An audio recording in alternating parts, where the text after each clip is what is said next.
dan juga dikaruniai kesabaran. Terus bagaimana hubungan dengan anak Karena saya yang kedua-duanya sekolah baik. di pesantren, Pak? Sehat, syukur Ini baik. mau nanya. Sakit, sabar juga baik. Terima kasih, Bapak. Namun yang lebih kita sukai adalah sehat dan syukur. Bismillah. Assalamualaikum warahmatullahi wabarakatuh.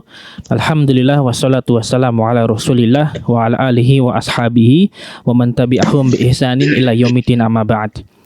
Ikuti Islam a'azani Allah wa iyyakum, para pemirsa Fatwa TV dan juga para pendengar radio dimanapun Anda berada.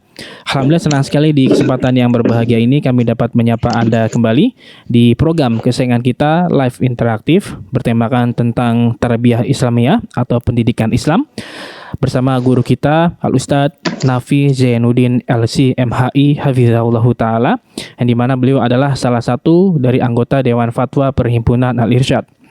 Salawat dan salam semoga tercurahkan kepada suri tauladan kita, baginda Nabi Muhammad SAW beserta para keluarganya, para sahabatnya dan juga para pengikutnya yang setia yang mengikuti jejak beliau dan juga jejak sahabatnya hingga hari kiamat nanti.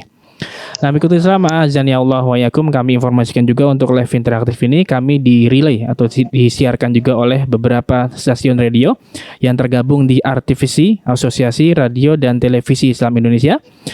Di antaranya ada Radio Bimbas Yogyakarta, Radio Sahabat Tegal, Radio Suara Madinah Caruban, Radio MDFM Probolinggo, Radio Hang FM Batam, ada Radio Amubah Pangkal Pinang, Radio Sago FM Sumatera Barat, Radio Gema FM Bontang, Radio Ahikmah Banyuwangi, Radio Albina AM Bekasi, Radio Tua FM Riau, Radio Dai Tengaran, dan Radio Mas FM Seragen. Terima kasih kami ucapkan jazakumullahu khairan. Semoga tayangan ini bermanfaat. Dan alhamdulillah telah terhubung bersama guru kita Al-Ustadz Nafi Zainuddin LC MHI Hafizahullahu Ta'ala langsung dari kediaman beliau di kota Temanggung, Jawa Tengah. Dan semoga koneksi internet kita lancar sampai akhir acara nanti, amin. Dan kita coba sapa beliau. Assalamualaikum warahmatullahi wabarakatuh, Ustadz. Assalamualaikum warahmatullahi wabarakatuh. Ahlan bikum ya akhi Rahmat. Ahlan, Ustadz. Alhamdulillah bi khair, Ustadz. Bagaimana kabar di sana, Ustadz? Alhamdulillah, nahnu bi khair. Alhamdulillah, kami ucapkan terima kasih kepada Ustadz yang telah meluangkan waktunya di kesempatan kali ini, Ustadz. Barakallahu fikum. Fikum barakallahu.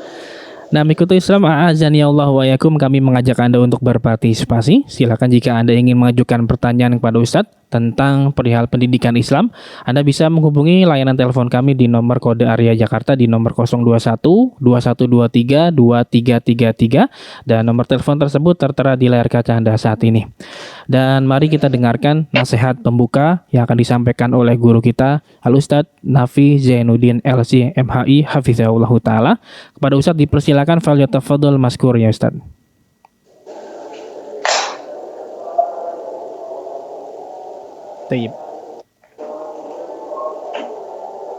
Nah, kita coba kondisikan kembali qadarullah. Assalamualaikum Ustadz, apakah bisa terlihat gambar kami Ustadz? Baik, ya. Baik, alhamdulillah. Nah, Ustadz, kita kembalikan pada Ustadz untuk menyampaikan nasihat pembuka. Tafadhal maskur Ustadz. Assalamualaikum warahmatullahi wabarakatuh. Alhamdulillahi Rabbil Alamin, nusalli wa nusallim ala sayyidil awwalin wal akhirin, afdhalul anbiya'i wal mursalin, Muhammad ibn Abdullah al-Amin, wa ala alihi at-tahirin wa ashabihi al-akramin wa man tabi'ahum bi ihsanin ila yaumiddin. Pemirsa dimanapun Anda berada, marilah kita memperbaiki niat. Karena sesungguhnya awal ilmu adalah niat. Dan kita diminta untuk berlindung dari 4 perkara. Yaitu dari hati yang tidak pernah khusyuk, dari jiwa yang tidak pernah puas, dari ilmu yang tidak bermanfaat, dan dari doa yang tidak terkabulkan. Itulah yang diajarkan kepada kita. Allahumma inna na'udzubika min ilmin la yanfa' wa min nafsin la tashba' wa min da'watin la yustajabu laha. Ya Allah, aku berlindung kepadamu dari ilmu yang tidak bermanfaat, min ilmin la yanfa', wa min qalbin la yakhsha, dan dari hati yang tidak khusyuk, wa bin nafsin la tashba', dan dari jiwa yang tidak pernah puas, wa min da'watin la yustajabu laha, dan dari doa yang tidak terkabulkan. Menuntut ilmu adalah untuk mengamalkannya, karena sesungguhnya orang yang menuntut ilmu tidak untuk diamalkan, maka ilmunya tidak bermanfaat baginya. Namun amal pada seseorang, di samping ia berusaha, dia meminta kepada Allah Subhanahu wa ta'ala agar dikaruniakan amal kepadanya. Karena Allah Subhanahu wa ta'ala berfirman, iyyaka na'budu wa iyyaka nasta'in. Ayat ini mengingatkan kepada kita bahwasanya seluruh amalan ibadah yang kita tujukan kepada Allah Subhanahu wa ta'ala, yang Allah Subhanahu wa ta'ala berikan kemudahan kepada kita, tidak lain adalah amalan-amalan yang memang Allah Subhanahu wa ta'ala kehendaki pada diri kita, sehingga kita selalu memohon kepada Allah Subhanahu wa ta'ala agar diberikan keikhlasan, agar diberikan taufik untuk beramal, dan agar Allah Subhanahu wa ta'ala golongkan kita kepada mereka para ulama yang dengan ilmunya bertambah takut kepada Allah Subhanahu wa ta'ala, bertambah dekat kepada Allah Subhanahu wa ta'ala, yang dengan ilmu mereka Allah Subhanahu wa ta'ala angkat derajat mereka di dunia dan terlebih lagi di akhirat. Oleh karenanya marilah kita selalu memperbaiki niat agar Allah Subhanahu wa ta'ala berikan taufik kepada kita di dalam menuntut ilmu dan di dalam meniti jalan seperti yang telah dititi oleh para ulama, dan kita berharap dengan semua itu mendekatkan kita kepada surga Allah Subhanahu wa ta'ala. Allahumma inna nas'alukal jannata wa ma qarraba ilaiha min qaulin aw amalin wa na'udzubika minan nari wa ma qarraba ilaiha min qaulin aw amal. Wallahu ta'ala a'lam. Nah, Ustaz, jazakallahu atas nasihat yang sangat bermanfaat sekali. Nah, berikut Islam demikianlah nasihat yang disampaikan oleh guru-guru kita. Semoga apa yang telah kita simak dan dengarkan bersama bisa menjadi tambahan ilmu bermanfaat untuk kita semua, dan semoga Allah memberikan taufik dan hidayah untuk kita untuk bisa menjadi hamba-hambanya yang bertakwa. Tapi Ustaz, mohon izin kita langsung bacakan pertanyaan yang sudah masuk via website, Ustaz. Kita bacakan pertanyaan pertama dari Samit Habibi di Sumatera Utara, Kabupaten Labuhan Batu. Bismillah, izin bertanya Ustaz. Adakah pesan dari Rasulullah SAW tentang agama Islam ini agar kita yang baru hijrah di jalan sunnah tidak bertanya lagi tentang agama Islam ini, Ustaz? Mohon nasihatnya, barakallahu fikum. Nah, alhamdulillahirabbil alamin wa nusalli wa nusallim ala rasulillahil amin. Bertanya adalah bagian dari kunci mendapatkan ilmu.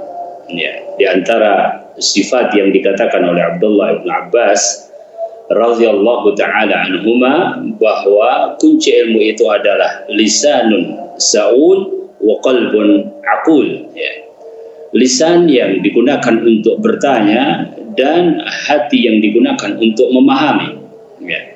Banyak bertanya untuk memahami adalah jalan pembuka untuk ilmu, bukan banyak bertanya seperti yang dilakukan oleh Bani Israel. Mereka banyak bertanya karena ingin menghindar dari amal, ya, sehingga masuk di dalam apa yang diperingatkan oleh Rasul Sallallahu Alaihi Wasallam, ya. Innallaha kariha lakum thalatha, bahwasanya Allah Subhanahu wa taala tidak menyukai dari kalian, ya, 3 perkara, ya. Di antaranya adalah kasrati as-su'al, ya, yaitu banyak bertanya. Banyak bertanya karena ingin menghindar dari petunjuk dan amalan-amalan yang diajarkan oleh syariat.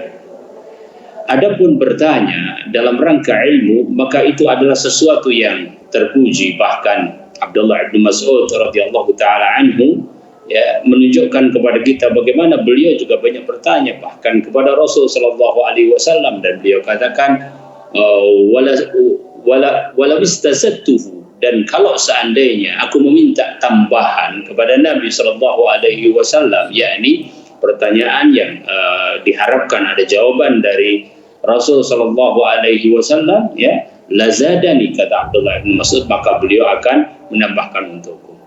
Namun terkadang bagi sebagian orang, dan beliau tadi sebut bahwa dirinya baru berhijrah, terlihat syariat Islam itu mungkin banyak, ya, karena ada yang berkaitan dengan lisan, ada yang berkaitan dengan badan, ada yang berkaitan dengan hati, ada yang berkaitan dengan harta, ya, ada yang berkaitan dengan ibadah, muamalah. Maka mungkin beliau merasa bahwa itu adalah perkara yang banyak dan ternyata membutuhkan banyak bertanya.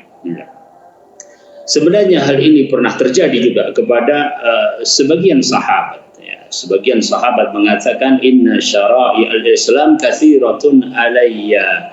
Wahai Rasul Sallallahu Alaihi Wasallam, sesungguhnya syariat Islam itu, ya, nampak banyak bagi diriku, yakni, ya, perkara-perkara yang di luar kewajiban, di luar fardu terasa banyak, ya, mustahabbat, fadail banyak, ya.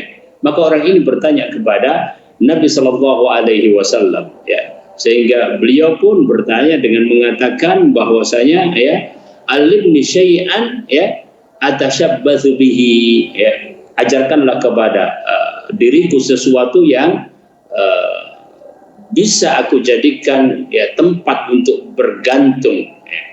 Maka Rasul sallallahu alaihi wasallam mengatakan, la yazalu lisanuka radban min dzikrillah, bahwasanya lisanmu harus selalu ingat kepada Allah Subhanahu wa taala. Juga ada seorang sahabat yang bertanya serupa kepada Nabi Shallallahu Alaihi Wasallam, agar aku tidak bertanya kepada orang lain, ya.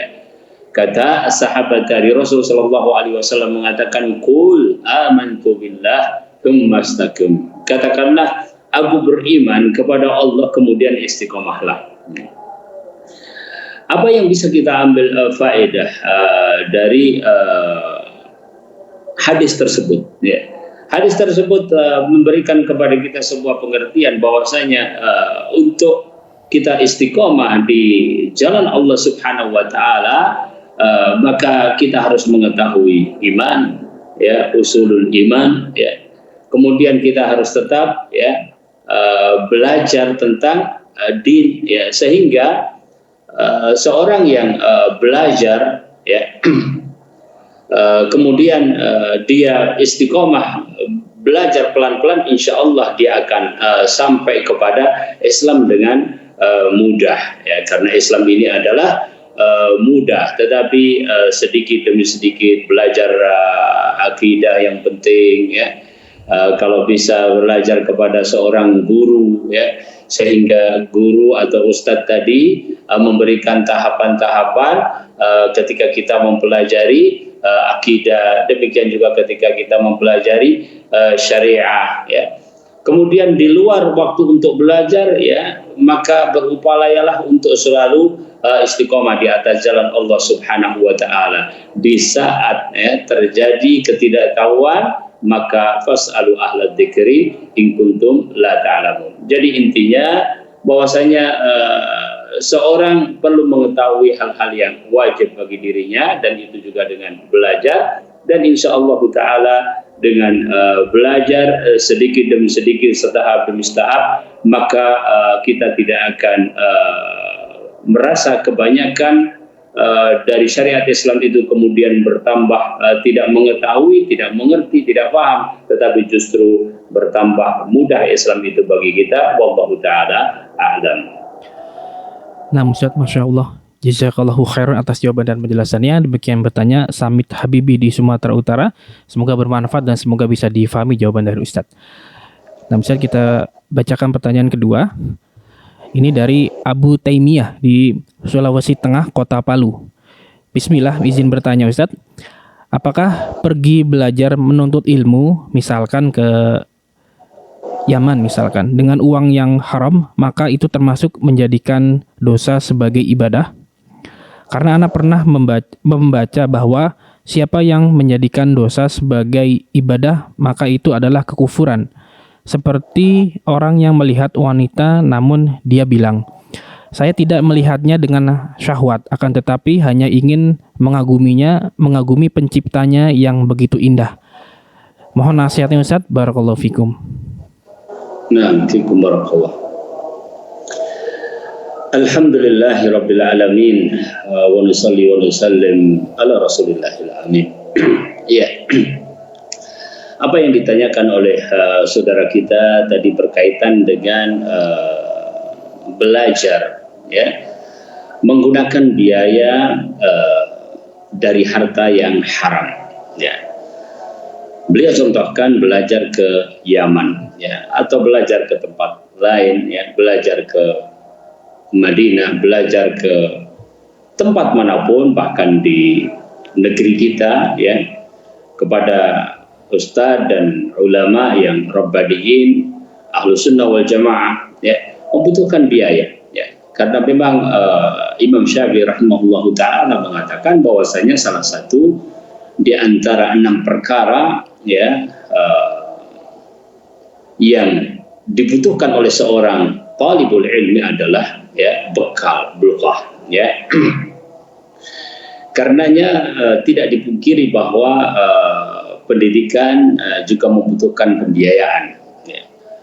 Dan apa yang beliau tanyakan, kalau belajar dengan biaya dari harta yang haram, kalau ia sendiri yang mengusahakannya, tentu tidak boleh, karena harta yang haram itu bisa haram karena zatnya, bisa haram karena caranya, ya. Dalam hal ini harta, ya, dia memperoleh dari cara yang haram, kan, ya, karena harta pada dasarnya adalah seseorang memiliki, ya, maka yang ditanyakan adalah dari mana dia mendapatkan harta itu. Apabila dia memang mengupayakan sendiri, harta yang haram itu tentu tidak boleh, ya. Tidak boleh kita menginfakkan kepada diri kita, kepada keluarga kita dari harta yang haram, ya. Tetapi mungkin, ya, yang bersangkutan bisa jadi, ya, mendapatkan biaya, ya, dari pihak-pihak tertentu, ya. Wallahu taala alam, ya. Apabila termasuk orang yang fakir, orang yang miskin, ya, kemudian ada yang membiayai, ternyata biaya tersebut adalah dari biaya yang tidak dihalalkan, ya, maka wallahu taala alam, yang saya pahami dari ulama bahwa tidak mengapa baginya, ya, apabila dia termasuk yang berhak untuk mendapatkannya dan itu bukan kehendak darinya, bukan dia mengupayakannya, ya. Jadi kita bedakan dua hal tadi, ya. Kita pun mengingat kisah Imam Syafi'i bahwa beliau pergi ke Yaman, ya, bahkan sampai ibunya menggadaikan rumahnya, ya, untuk mendapatkan, ya, biaya pendidikan beliau rahimahullahu taala, tentu dari jalan yang halal, ya. Dan ketika sampai di Yaman, beliau juga bekerja dan ditunjuk, ya, untuk melakukan pekerjaan-pekerjaan yang dengan upah yang diperoleh, ya, beliau menggunakannya untuk biaya-biaya pendidikan, ya. Adapun tadi mengatakan apakah itu merupakan perbuatan kekufuran karena menganggap ibadah perkara yang sesungguhnya tidak dihalalkan atau dosa, ya. Perlu kita dudukkan apa yang dimaksud dengan perkataan penanya di sini, ya. Yang zahir dari yang ditanyakan adalah belajar agama, dan itu adalah merupakan salah satu bentuk ibadah yang sangat mulia. Jadi zat amalannya adalah ibadah, tetapi biayanya dari perkara yang haram, ya. Tidak tepat kalau disamakan dengan pernyataan orang yang melihat seorang wanita yang dia mungkin terpesona dengan wanita tersebut, kemudian ada yang mengingatkan bahwa itu tidak halal, ya. Kemudian dijawab bahwa itu hanya untuk menikmati ciptaan Allah, ya. Jadi perkara yang beliau sampaikan adalah berkaitan dengan perkara ibadah namun dibiayai dengan biaya yang haram. Ada satu perkara yang dianggap oleh orang, ya,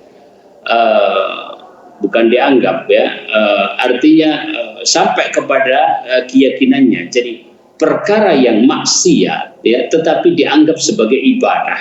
Ya.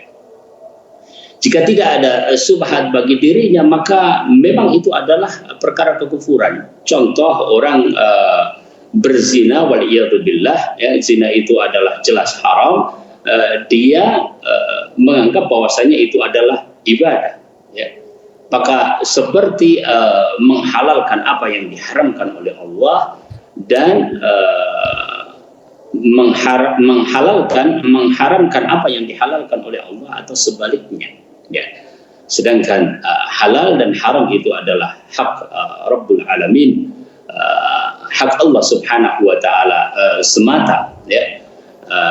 Dan Allah Subhanahu wa taala berikan kepada Rasul sallallahu alaihi wasallam sesuai dengan kehendak Allah Subhanahu wa taala. Jadi perkara yang jelas misalnya haram, dia anggap sebagai halal. Perkara yang jelas halal dia anggap sebagai haram, ya, atas nafsu dirinya dan bukan karena subhat, karena belum diketahui secara jelas hukum itu, ya. Ya, seperti contoh perkara khamr, ya. Khamr adalah sesuatu yang haram, kemudian dia minum khamr, ya, dengan menyatakan bahwasanya itu halal, maka itu adalah kekufuran, ya. Tapi ada orang-orang yang mungkin wallahu taala alam, ya, ngeles istilahnya, ya. Jadi dia melakukan perkara yang haram, ya, tetapi karena ditegur sesungguhnya hatinya masih meyakini bahwasanya itu adalah perkara yang haram, tapi dia mengatakan bahwasanya, ya, dia memandang ciptaan Allah Subhanahu wa taala dan sebagainya. Tetapi ini sangat berbahaya.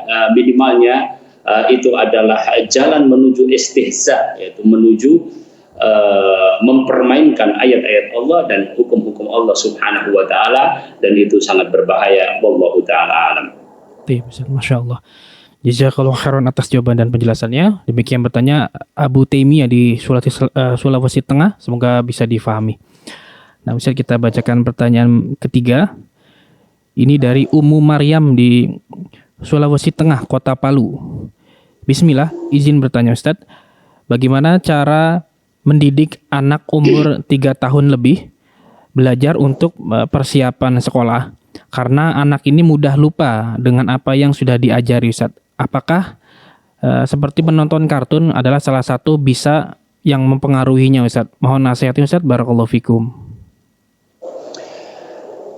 Alhamdulillahi wahdah wassalatu wassalamu ala man la nabiyya ba'dah. Ya, usia 3 tahun, ya, adalah usia belum balik, bahkan belum tamyiz, ya, karena di antara pembagian perkembangan usia dalam masalah pendidikan dan juga dalam masalah taklif adalah usia sebelum balik, ya, termasuk dalamnya adalah tamyiz dan usia balik, ya. Dalam perkembangan manusia maka ada marhalah syabab yang dimulai dengan balik, kemudian ada marhalah syekhukhah, ya, sudah masa-masa tua, dan ada masalah marhalah kuhulah atau, ya, sudah hampir lanjut benar hingga mungkin usia-usia yang kadang-kadang orang menyebutnya mendekati pikun dan lain sebagainya, ya, yang seperti sifat-sifat kekanak-kanakan, ya, kembali lagi siklus itu. Nah, usia 3 tahun itu mempunyai karakteristik sebagaimana masa syabab juga mempunyai karakteristik tersendiri dan seterusnya, ya. Di antara karakteristik anak di usia 3 tahun memang susah dia untuk konsentrasi dalam waktu yang lama, ya. Dia cenderung berpindah dari satu kegiatan kepada kegiatan yang lain, ya. Berikutnya imajinasinya sangat tinggi, ya, ya, tetapi dia tidak bisa menggabungkan dengan baik antara apa yang ada di dalam imajinasinya dengan fakta, ya. Kemudian dia belum bisa diajak kepada perkara-perkara yang abstrak, ya, lebih banyak kepada perkara-perkara yang konkret. Nah, karakteristik ini adalah sebagian dari apa yang ada pada anak usia 3 tahun dan sampai bahkan sebelum tamyiz dengan perbedaan-perbedaan tentunya, ya. Oleh karenanya apabila mudah lupa, ya, belum kuat di dalam menghafal dan tidak mudah untuk konsentrasi, ya memang itu adalah masanya, ya. Maka itu bukanlah sebuah kekurangan, tetapi itu adalah bagian dari perkembangan baik psikologinya ataupun pertumbuhan fisiknya.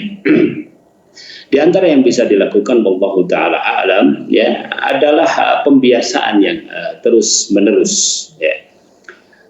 Dan pengulangan terhadap apa yang kita ajarkan secara terus menerus, ya, dan itu dilakukan dengan penuh kesabaran, ya.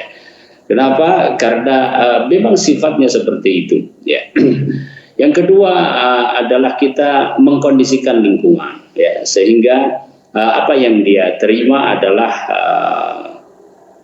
apa yang kita kehendaki. Artinya lingkungan yang kita buat sebaik mungkin bagi anak tersebut, insya Allah akan mempengaruhi pada dirinya. Ya, itu wallahu taala alam. Ya, di antara hal yang bisa dilakukan untuk anak-anak seusia 3 tahun yang memang mempunyai karakteristik tersendiri. Wallahu taala alam. Masya Allah. Nah, Ustaz, jazakallahu khairan atas jawaban dan nasihatnya. Demikian bertanya, semoga bisa difahami dan semoga urusannya dimudahkan oleh Allah Subhanahu wa taala. Nah, Ustaz, kita bacakan pertanyaan berikutnya ini dari ikuti sama azan ya Allah wa yakum. Kembali kami mengajak Anda untuk berpartisipasi. Silakan jika Anda ingin majukan pertanyaan kepada Ustadz tentang tema di sore hari ini, insya Allah di Tarbiyah Islamiyah, pendidikan Islam, Anda bisa menghubungi layanan telepon kami di nomor 021 2123 2333. Silakan.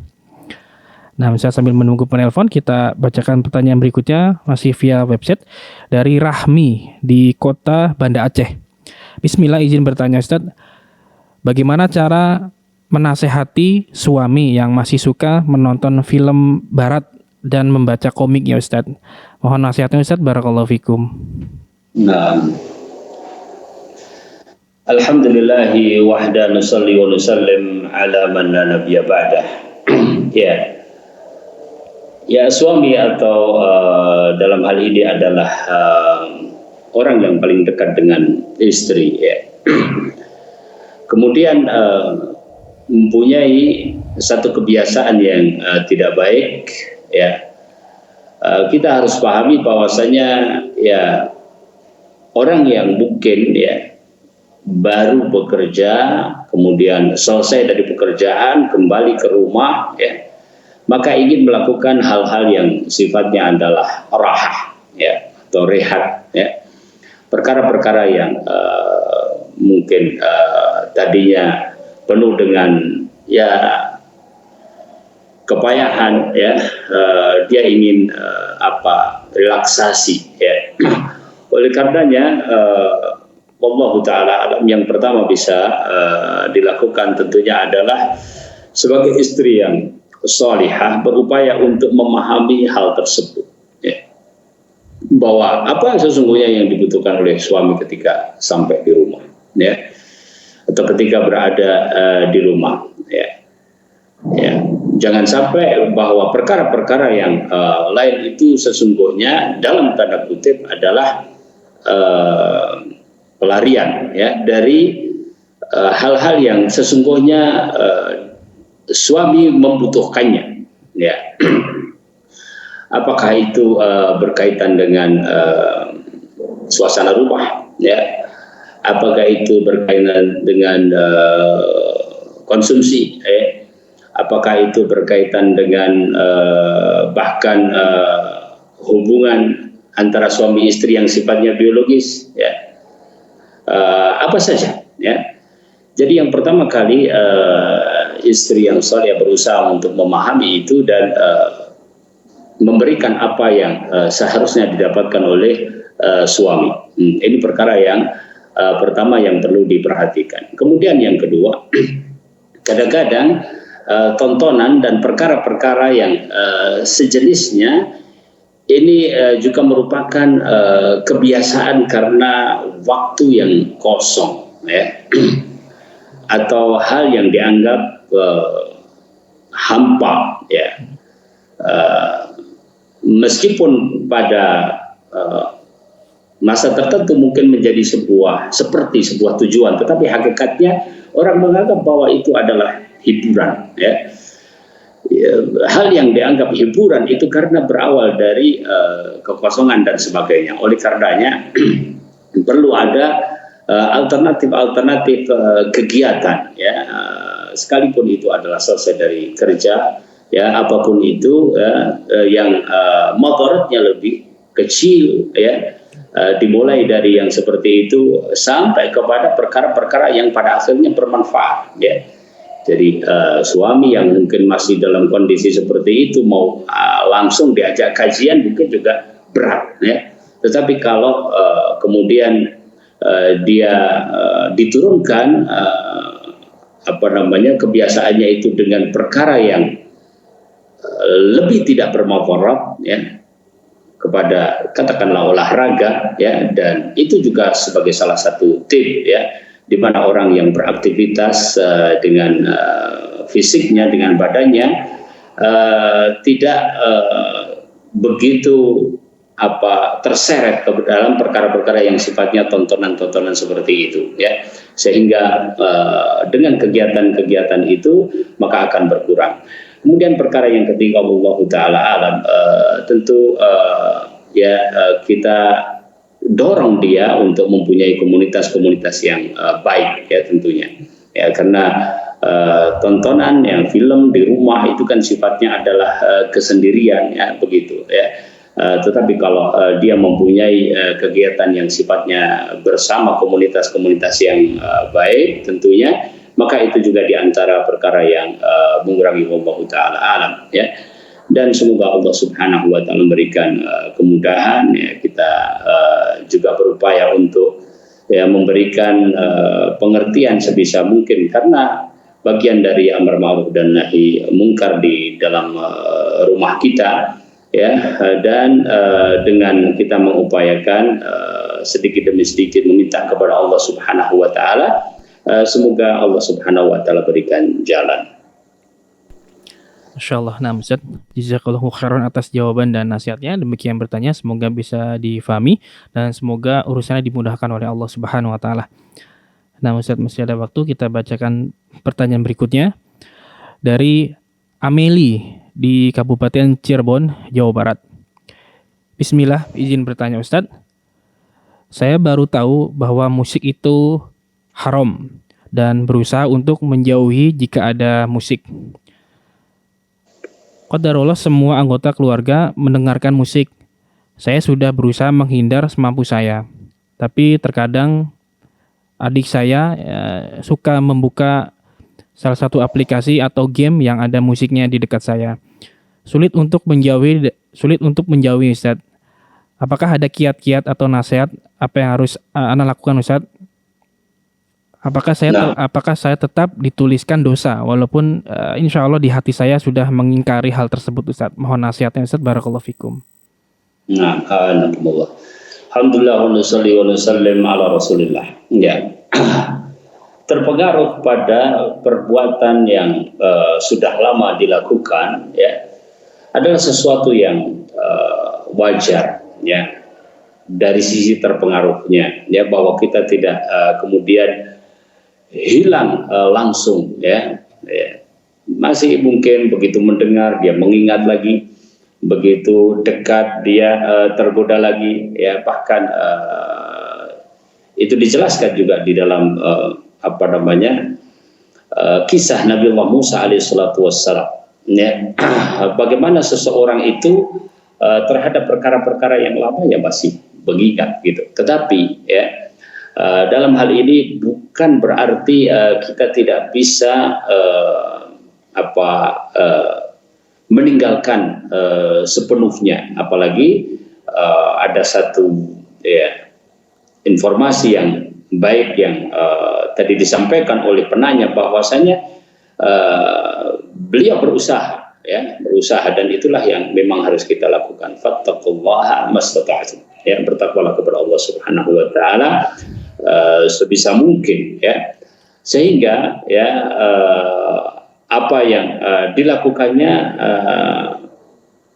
adalah bagian dari tekad dan azamnya untuk benar-benar meninggalkan apa yang sudah diyakini bahwa itu adalah haram, dan para ulama mengharamkannya. Man taraka syai'an lillah awadahullah khairan minhu, barang siapa yang meninggalkan sesuatu karena Allah, maka Allah akan gantikan untuknya yang lebih baik, ya. Namun ada keterbatasan karena dia adalah sebagai anggota keluarga, seluruh keluarganya masih mendengarkan musik, adiknya juga demikian. Ya, pengalaman yang semacam itu banyak, ya. Sebelum kita mengetahui hukum musik, ya, karena begitu banyaknya musik di berbagai tempat, apalagi malah bertambah banyak lagi sekarang ini, maka sangat mungkin orang terpengaruh dengan musik itu sebelum dia mendapatkan taufik untuk meninggalkannya. Tetapi apabila kita melihat orang-orang yang meninggalkannya ternyata banyak dan bisa benar-benar bahkan tadi kita katakan langsung, ya, sepenuhnya, maksud saya, ya. Adapun yang terjadi zahirnya Allah Ta'ala alam, penanya sudah berusaha, dan kita berharap, ya, termasuk dari apa yang dikatakan oleh Nabi Shallallahu Alaihi Wasallam dalam sifat ingkaru al-munkar, ya, karena belum mampu dia untuk misalnya melakukan yang lebih dari itu, ya, man ra'a minkum munkaran falyughayyirhu biyadihi fa in lam yastati', ya, fa bilisanihi fa in lam yastati' fa biqalbihi wa dzalika ad'afu al-iman, ya. Barang siapa melihat kemungkaran maka hendaklah dia merubah dengan tangannya, kalau enggak bisa fa in lam yastati', ya, maka dengan lisannya. Kalau nggak bisa, ya, maka dengan hatinya, dan zahirnya dia mengingkari dengan hatinya, dan di antara bentuk mengingkari dengan hati adalah berusaha untuk menjauhi. Wallahu ta'ala alam. Insyaallah. Nah, Ustaz, jazakallahu khairan atas nasihat dan jawabannya. Demikian pertanyaan, semoga bisa difahami. Dan kita bacakan pertanyaan berikutnya, Ustaz. Nah, kita angkat dahulu pertanyaan via telepon yang pertama di kesempatan kali ini. Silakan. Assalamualaikum, Ustadz. Waalaikumsalam warahmatullahi wabarakatuh. Ibu Tiwi di Tangerang. Silakan, Ibu. Iya, Assalamualaikum, Ustadz. Waalaikumsalam, ya. Fadhali.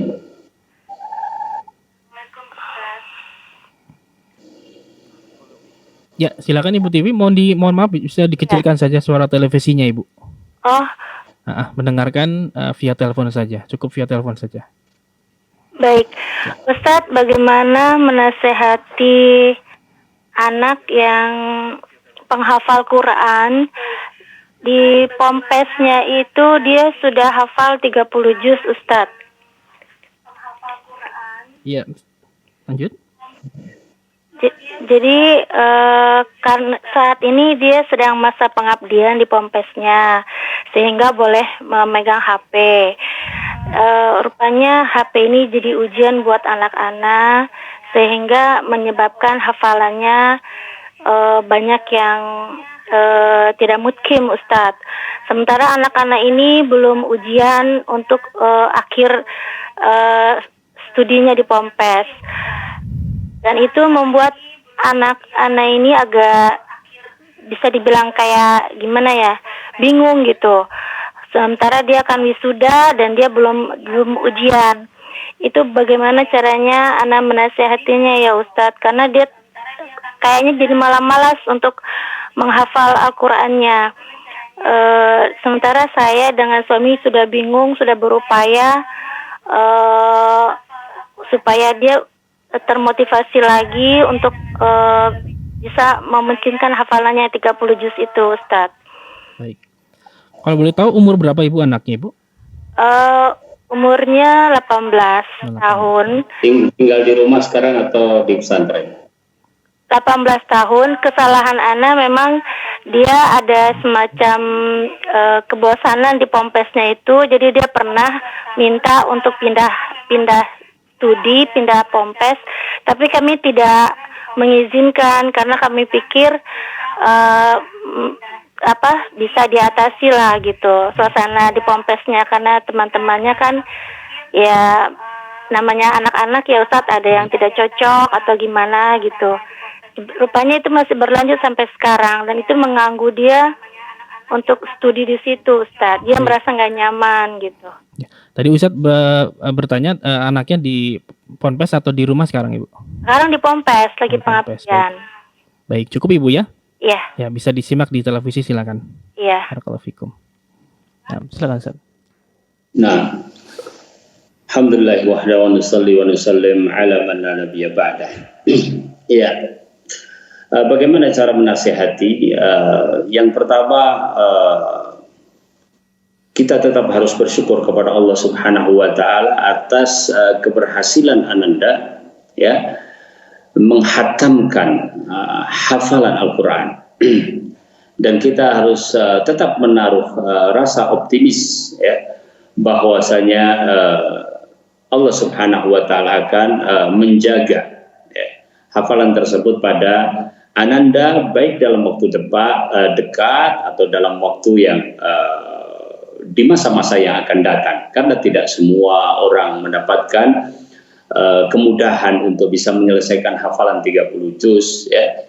Dan itu salah satu upaya yang luar biasa dari Ananda, dari anak kita ya. Kita bersyukur kepada Allah Subhanahu wa taala sehingga kita tetap menaruh harapan ya bahwa apa yang pernah dihafalkannya itu tetap akan ada ya dan tetap akan terjaga ya dalam jangka waktu yang terus-menerus biidznillah taala.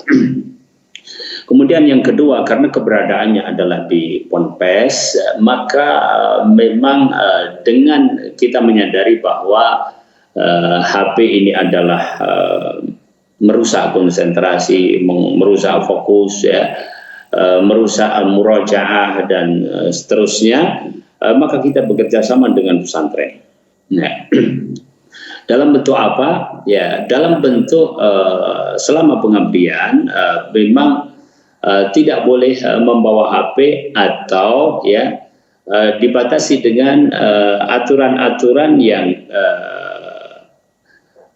bisa diterima juga oleh santri pengabdian yang bersangkutan.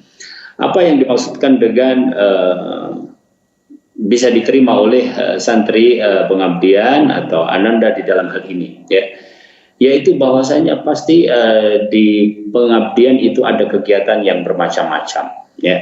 Di antaranya adalah kegiatan bersama santri yang ada, kegiatan bersama ustadz, kegiatan khusus dia sendiri. Di waktu-waktu tersebut misalnya dilakukan aturan untuk tidak memegang HP karena membutuhkan fokus ya. Di situ di antara yang bisa kita lakukan. Artinya apa? Dia merasa bahwa tetap diperkenankan untuk memegang HP tetapi dengan aturan-aturan tertentu karena memang kebutuhan ya. Ini yang kedua. Kemudian yang ketiga, wallahu taala alam ya. Memang motivasi sangat penting di dalam hal ini ya.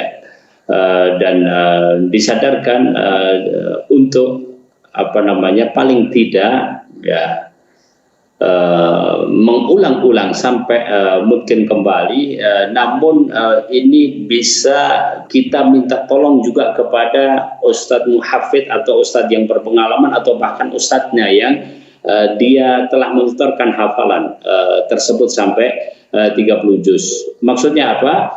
Bahwa Muhafidz lebih mengetahui ya bagaimana menjaga hafalan tersebut, terutama pada waktu yang terasa sempit oleh anak ya. Ini termasuk memberikan cara belajar yang benar ya.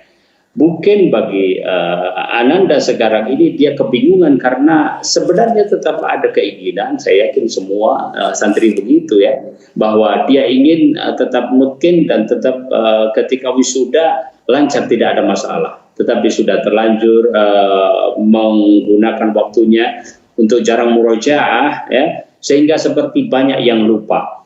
Waktu yang tersisa itu bagaimana memanfaatkannya ya? Ini yang lebih tahu adalah muhafidnya ya, orang yang membimbingnya dahulu. Dia tahu sifatnya, dia tahu mana yang diprioritaskan ya, dia tahu bagaimana menjaga yang lama ya. Dia tahu bagaimana yang belum kuat hafalannya itu caranya diulang-ulang ya. Nah, ini dimintakan kepada muhafidz ya. Setelah upaya-upaya itu ya doakanlah Ananda bahwa insya Allah beliau sampai 30 juz ya, sampai setor itu ya, ada sebuah modal yang sangat bagus dan itu bisa dicapai, maka mengulang-ulanginya insya Allah juga tetap bisa diupayakan. Wallahu ta'ala.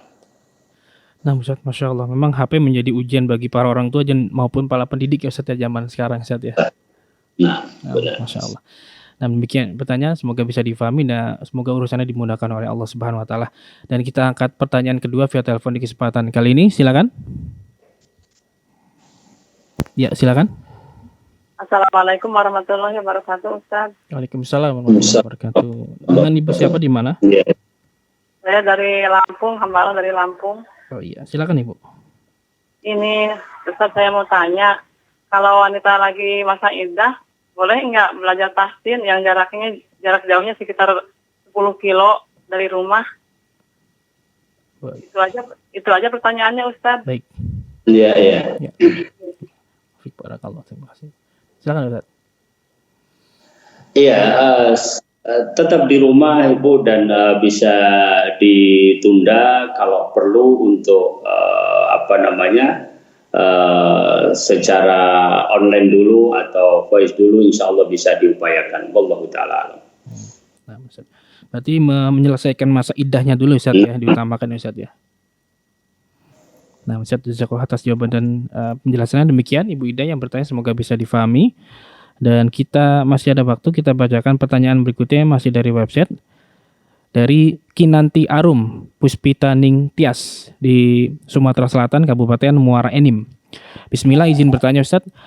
Saya kuliah dan belajar bahasa Arab dari nol dengan kitab Al-Arabiyah Baina Yadaik dan lain-lain. Dan saya juga ikut Nahnu dan Sorof. Di luar kegiatan kuliah yang targetnya selesai dalam 2 tahun, kampus fokus menghafal. Jadi Ana tambah kelas akidah dan fikih dari kajian di media sosial. Dan saya juga membantu ibu bekerja di rumah. Lama-kelamaan saya agak menjadi berat karena belajar bahasa Arab, karena banyak kitab dan materinya Ustaz. Saya hanya fokus belajar tanpa menghafal pelajaran-pelajaran tersebut. Mohon nasihat Ustaz supaya saya bisa istiqomah untuk semangat belajar bahasa Arab. Barakallahu fikum. Waalaikumsalam warahmatullahi wabarakatuh. Nah. Alhamdulillah wa nusalli wa nusallim ala man la nabiyya ba'dah. Ya, pertama saya menasihati dari sisi buku yang dipelajari. Wallahu ta'ala alam, ya, setiap buku pasti sudah ditulis oleh penulisnya dengan karakter tertentu dan dicapai dengan cara tertentu. Ada kemiripan-kemiripan ilmu bahasa seperti bahasa Arab. Ya, bahasa Arab kalau kita berbicara tentang qawaid, maka kita berbicara nahwu, berbicara sorof. Kalau kita berbicara tentang muhadatsah, percakapan, qiraah, sama', muhadatsah, hiwar. Ya, salah satu bukunya adalah Al-Arabiyyah Baina Yadaik. Dan buku ini Allah Ta'ala alam merupakan kesimpulan dari ulama lughah, artinya dari ahli-ahli bahasa Arab, dan diajarkan untuk li ghairin natiqina biha, ya, untuk orang-orang yang tidak berbicara bahasa Arab, artinya orang ajam, ya, kayak kita orang Indonesia, ya, orang Asia dan seterusnya. Meskipun tujuannya di samping qawaid, hiwar, muhadatsah, juga ada tujuan-tujuan yang sifatnya adalah pengenalan budaya, tsaqafiyah. Tetapi buku ini ditulis dengan segala kekurangannya, karena setiap buku pasti ada kekurangannya, dengan tahapan memang harus dipelajari semuanya untuk kemudian dia mampu menguasai atau mendapatkan kompetensi yang diinginkan. Bahkan kalau kita kembali kepada buku tersebut, kalau tidak salah buku ini memang sekitar 2 tahun kalau diselesaikan, atau lebih tepatnya adalah sekitar berapa jam saya lupa, ya, berapa jam. Intinya bahwa harus dicapai dalam sekian jam, dan itu secara terus menerus, ya. Adapun belajar buku 1, buku 2, nanti kemudian berhenti, kemudian baru buku selanjutnya, ya, atau belajarnya hanya 2 minggu sekali, maka tidak efektif. Tapi dia harus dipelajari, paling efektif adalah setiap hari, bertambah, itu paling efektif. Nah, ini adalah metode yang ditulis oleh para ulama lughah untuk buku Al-Arabiyyah Baina Yadaik ini, sehingga kita ikuti saja alurnya. Kita harapkan bahwa muallimnya memang menggunakan kitab muallim, artinya ada kitab talib, ada kitab muallim, ya. Kalau muallimnya memahami kitab muallim, insya Allah dengan sabar dan dengan komitmen terhadap cara-cara yang dilakukan oleh buku tersebut, maka pada akhirnya nanti akan sampai, ya. Mungkin belum terlalu kelihatan di jilid 1, jilid 2, ya. Tapi alhamdulillah ada CD yang kita bisa mendengarkan secara langsung bagaimana diucapkan, dan seluruh bahasanya adalah bahasa yang fusha, ya, di dalam buku tersebut, ya. Oleh karenanya harus dijalani dengan sabar, dan dibedakan menjadi 2. Ada beberapa yang perlu dihafal, ada yang tidak perlu dihafal. Seperti qawaid, kaidah, tentunya dihafal, tetapi tujuannya yang penting prakteknya bisa. Kemudian kosakata tidak perlu kita mungkin menghafal dalam arti misalnya kitabun, buku, kolamun, pena, kemudian babun, pintu, nafidatun, jendela. Mungkin kita tidak perlu menghafal seperti itu, tetapi dengan banyak membaca, maka kosakata itu akan selalu masuk dalam ingatan kita, ya. Otomatis kita akan mengingat. Demikian juga dengan kita bercakap-cakap, ya, dengan teman yang satu kelas misalnya, dengan menggunakan tersebut maka kita akan menghafal. Jadi perlu dibagi menjadi apa yang perlu dihafal dan apa yang tidak perlu dihafal, ya. Ini di dalam masalah lughah Arabiyyah, terutama di dalam kitab Al-Arabiyyah Baina Yadaik.